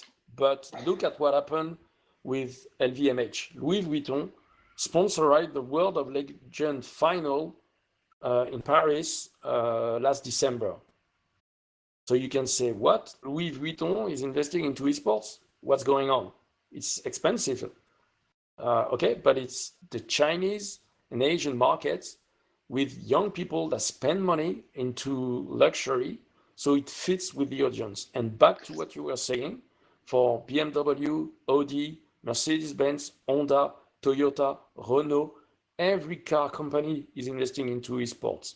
Why? Because they know that if it's not there today, clients, it's there tomorrow, clients. And for I'm totally in. I'm yes, totally they in are with investing that. for the future. But when I say future, it's probably not 10 years from now, but in 2-3 years, because you know how loyalty is important for the car companies. Once you buy a Mercedes, you stay with Mercedes, or once you buy a BMW, you stay with BMW. So it's very important for them.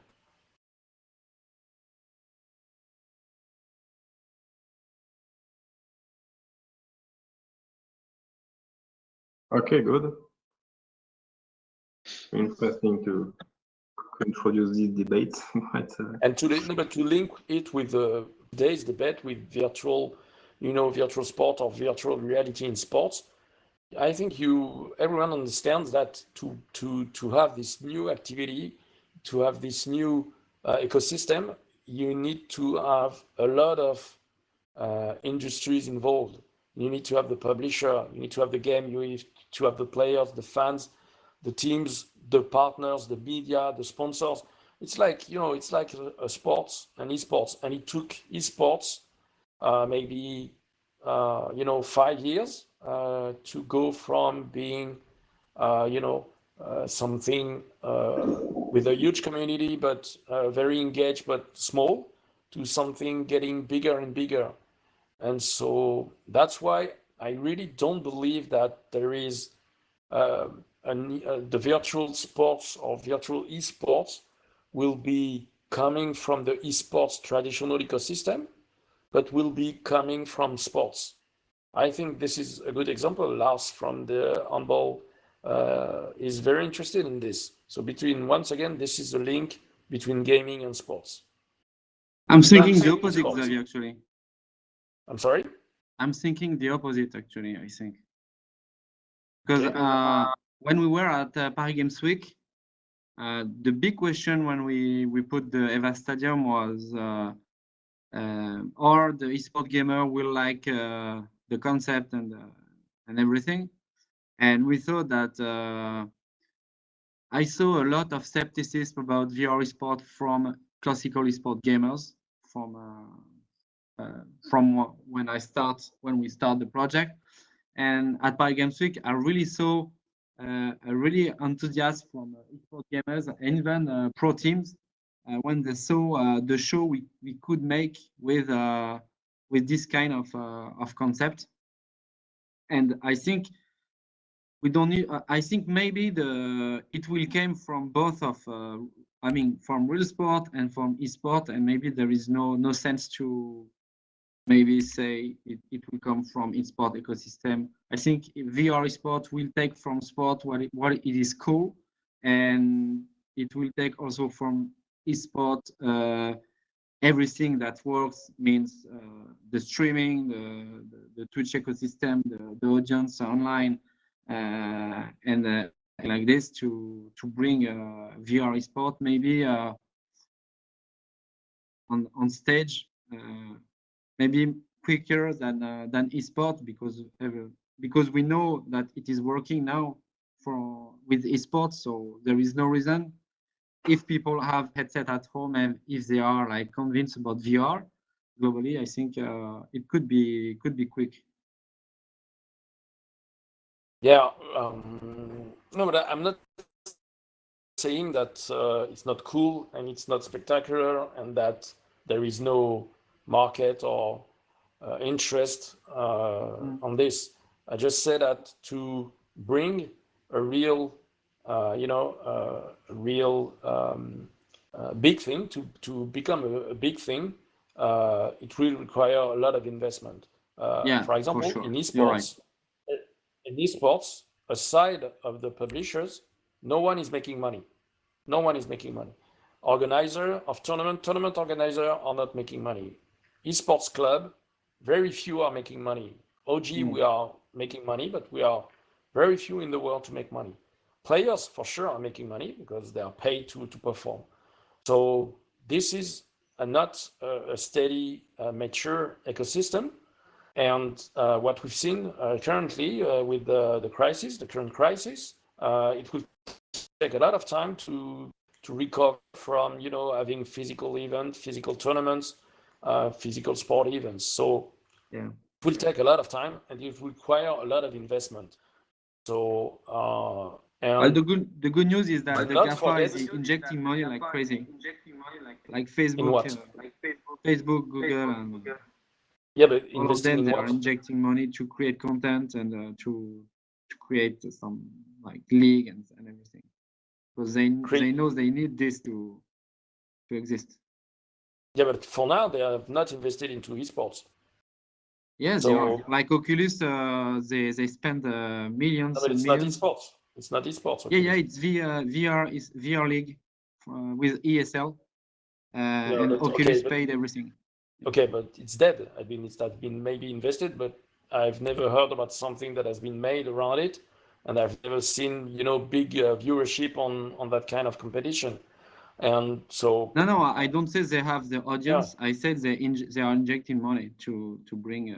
Yes, but you know, everything is drained by viewership and interest for the gamers. Yeah, sure. If you look at the gaming industry and now the esports industry is driven by Asia. It's driven by China and Southeast Asia, the US and Europe for sure, but it's driven by Asian culture. And the gaming culture in Asia, in China and Southeast Asia is so strong right now.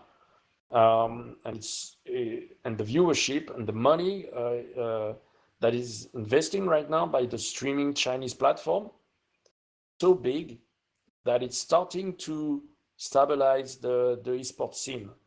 So I think it's a real challenge to inject a new discipline, let's say, and it will take, I think it will take a lot of time. Honestly, yeah. I mean, if today you're asking me if, as one of the top esports organization in the world, I want to pay players to compete into virtual reality game. Yeah.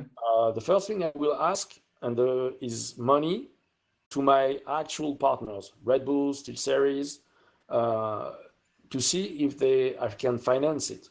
Then they will ask me, okay, give me some numbers. What is the viewership? What is the number of players? What is the number of fans? So it needs to grow first before any big esports organization will invest in it. And so it has to be a bottom-up strategy, you say? I mean, it really requires a lot of money. What is interesting is what you said about the GAFA that might invest, like YouTube, Facebook. Yeah, maybe. So if there is a publisher that, you know, find an agreement with a big GAFA that is willing to invest on a long or mid-term, let's say 2-3 years, X millions of euros or X millions of dollars to create a professional esports scene that will also drive you know, hype and drive viewership, yes, maybe we will jump into it. But yeah, it really requires a lot of ingredients to make it work. Okay, so thanks a lot. Just before letting the floor to the audience, if there are some questions they want to ask directly. Just one question regarding what we just hear from you. It seems to be a matter of professionalizing team, of a structured team, and especially for tournament and so on.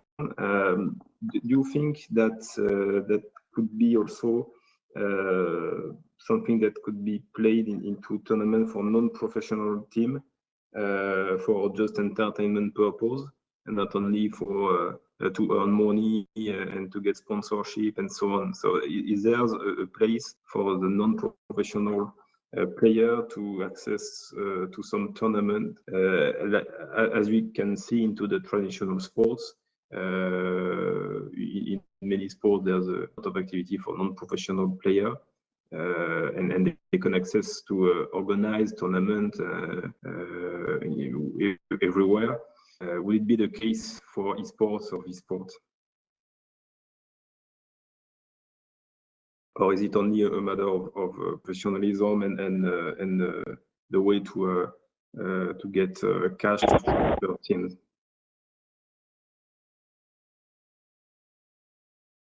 Is it a question? It's a question for whom? It could be a question for you, Xavier, to get your point of view, but it could be everyone.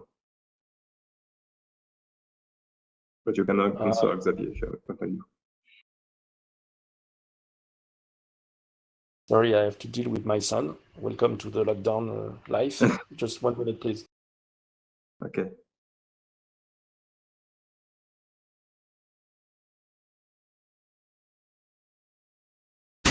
Sorry. So your question was sorry again.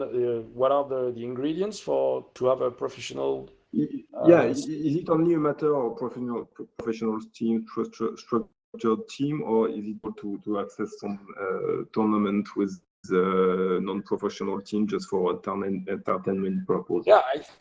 Yeah, that's a good question. The question is, do it need to go from the top or from the bottom? Exactly. I think this is purely a question of strategy from the publisher, because don't forget that the publisher, the game is the IP of the publisher, owned by the publisher, and basically the publisher is God. He is doing whatever he wants with his game, with his professional scene. So if the publisher's strategy is to focus on, professional esports scene,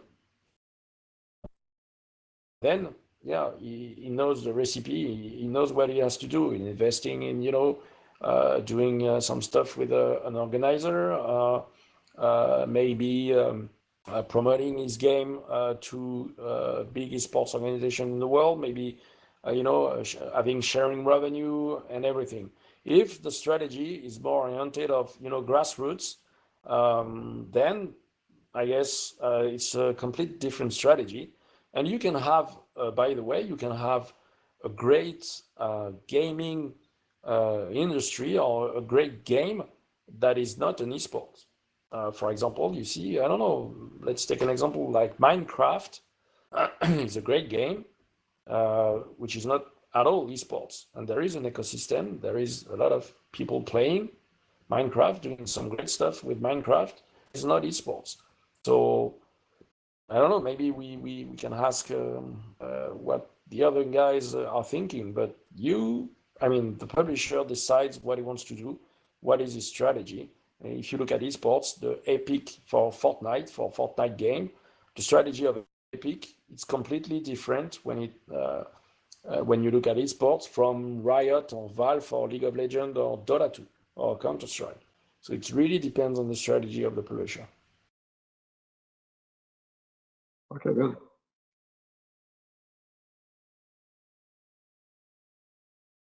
To my opinion, I think the main thing is to get the players, and for that, I think the main thing is to have a great game and a great experience. And now we are focused on this only. And I think when we'll have this, then maybe we can think about to get a real ecosystem around this.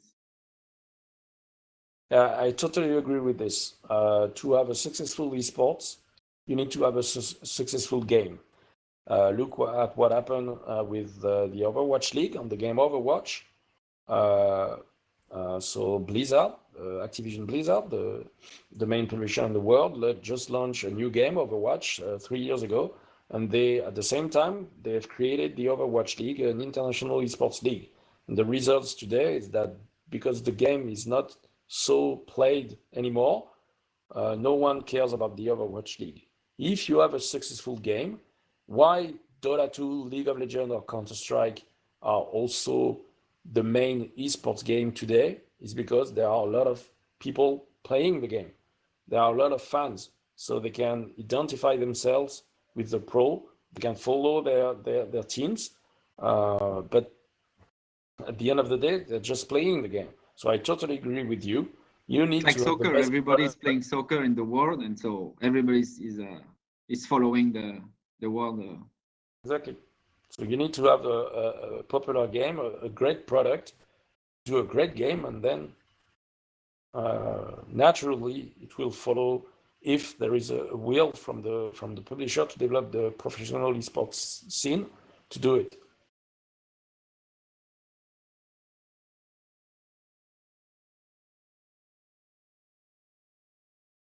Sorry, I just came back. There is another question from the panel. You can unmute your mic and ProTube, you have a remark, so you can unmute your tube, your yes, mic. So. Hello. Thanks for letting me Hello. speak about it. For info, I'm a VR accessory manufacturer, and we mainly focus on actual VR esports scene to communicate and sell our product to people. So I would just wanted to say the actual VR scene is there. Okay, it's working. But it's working at the scale of the user base. Like you said, for football, problem is you need the user base to get more investment and more money. But for now, it's ready at the scale of the VR market. I mean, but the debate is always what came first, the chicken or the egg. To make a publisher wanting to invest in VR, we have to prove a VR scene is possible. To prove a VR scene is possible, we need a publisher to push it. Like we said, we had the experience of the ESL with Oculus, and on VR fan side point of view, it was just great to see millions of dollars invest for making about 3 events a year, about live events with or without public. The stage was just glorious and etc. So that's the proof. Technically, we have something we can watch, something nice to watch, and we can make a great show, but sport did lose money for about 10 years before it has an economical sense, a real economical sense. So to me, we are at the point where publishers and HMD manufacturers need to inject massive money to make it work. So how people could deal with this right now, because we have to build the scene, and at the same time we have to know that we will not have the audience before about 5 years from now. So how could we do? That's the question. How could we move from the indie scene, because right now it's very it's an independent scene, from this to a professional league? I don't see the path easy, you know. So my question, how we do this? I think VR is still in its infancy. So as the VR user base grows, I feel that VR sports will grow with it. It's more of a matter of adoption of VR, I think, at the moment than actual just VR sports. As VR gets more accessible, like the Oculus Quest was a big push for accessibility due to the price of it. So as VR becomes more accessible, I think more people will gravitate towards VR sports.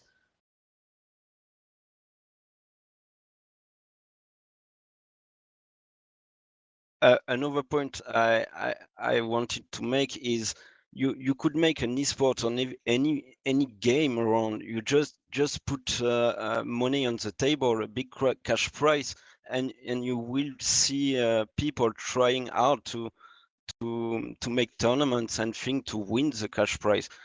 We seen even eSports scene for farming simulator.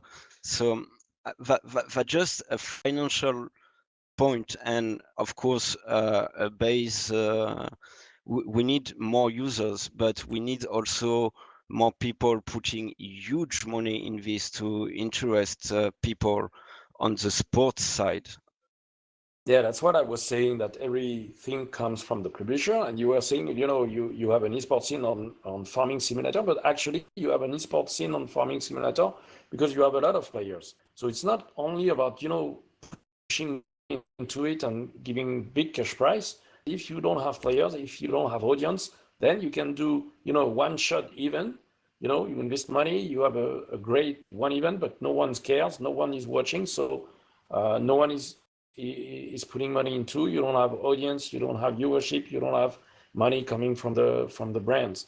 So it's not only about cash price, it's really about the viewership, the audience, the fans. So yes, back to what we were saying, everything is linked to having a publisher that can put money into it, to invest on the long term, because as you said before, you know, this is still a niche into a niche, so it takes time. It requires a lot of investment, but it can happen. Everything can happen into gaming. Everything is going fast, just taking some time and some, you know, sometimes some luck also to have all the ingredients. I would just say that Epic Games, who is the publisher of Fortnite, just before they launched Fortnite 2.5 years ago, they were about they were on the edge of bankruptcy, and they just, you know, launched the game without knowing anything, and it became, you know, this huge success for them, with making billions of dollars of revenue the past 2 years. So just, and you don't know why it worked, you know. You just had the fans and the people liking the game. Okay, thank you. We are running out of time, so it's a really passionate debate. So we can, I think, get a last question from the audience, last one. So who want to ask this question to the panel, and then we'll end the session.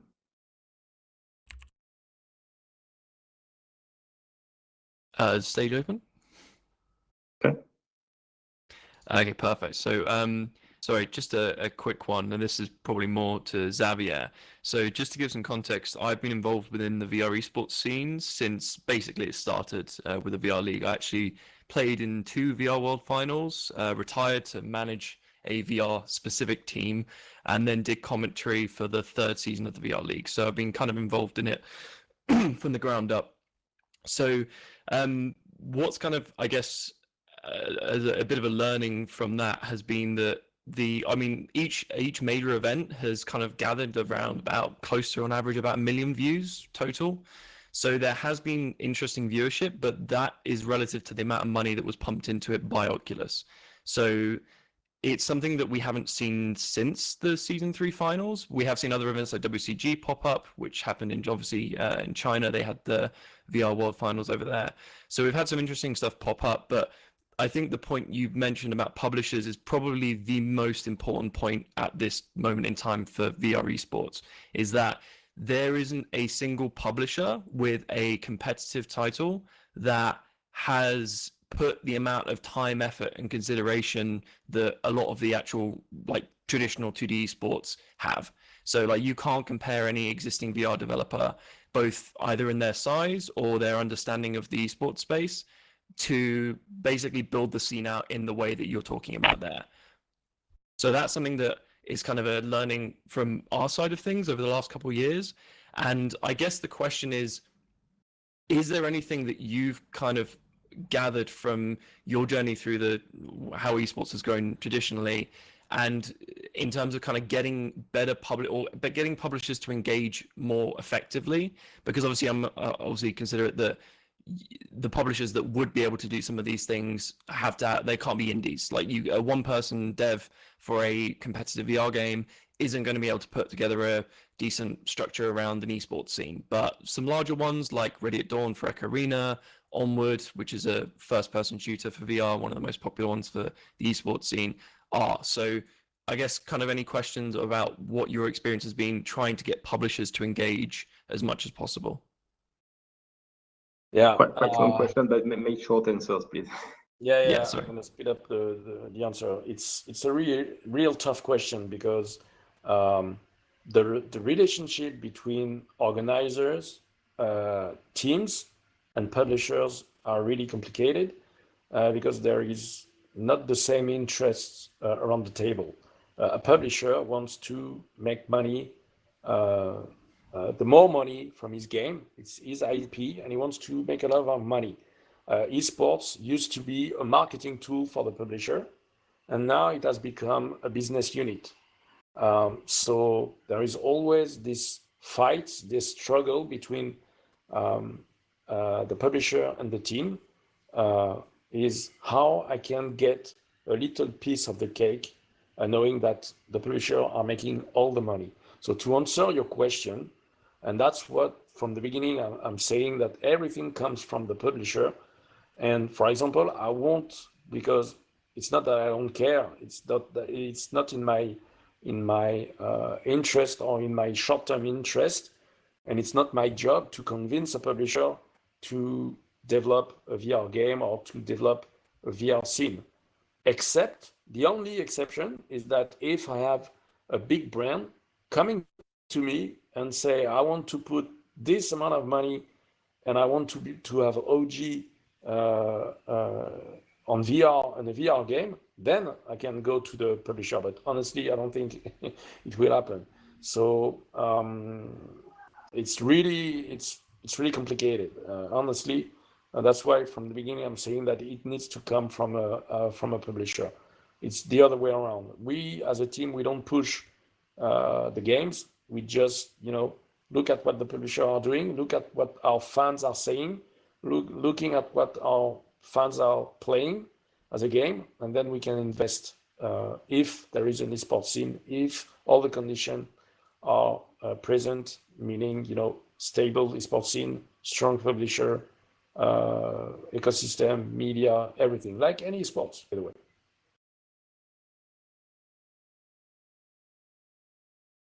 Someone else want to complete? Thanks for the answer. Yeah, that's great. Thank you. Okay. Sorry, I can see that there's a lot of questions into the chat, but I'm afraid that we are clearly running out of time. So I think that we cannot get another one question. I want to thank you all. Thanks to the panelists who are really relevant. We covered, I think, all the aspect and perspective of sport, eSport, and vSport with this panel. So thank you all for the attendance and for the organization as well, Gregory, because I think it was a challenge. So thank you all. Thank you all for joining this session. I hope you enjoy it. Feel free to ask us about this session. You have, I think, our contact, so feel free to ask us for any specific clarification or additional information. Gregory, I don't know if you want to add something. Yeah, I want to thank you, Alexandre, for this day and to your implication in the moderation of and the organization, of course, of all this session.